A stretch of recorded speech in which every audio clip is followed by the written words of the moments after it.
Welcome to Not Milk Never Milk. Subscribe if you're lactose intolerant. In this video, I will show how to make lemon meringue cake. Preheat oven to 350 degrees F and prepare two 8-inch pans. Whisk dry ingredients, cream butter and sugar, add eggs one at a time. Fold in lemon zest and juice. Alternate with flour and milk.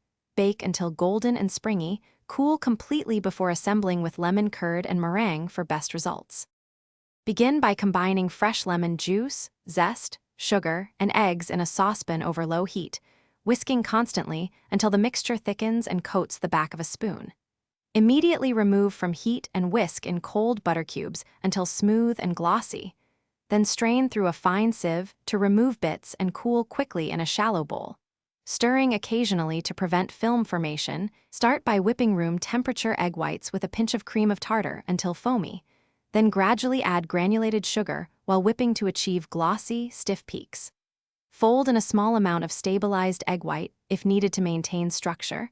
Pipe or spread the meringue over the chilled lemon curd. Seal the edges to prevent weeping, and brown the top lightly with a kitchen torch or quick oven blast for a toasted finish. Thanks for watching. If this was helpful, leave a like and consider subscribing. See you next time.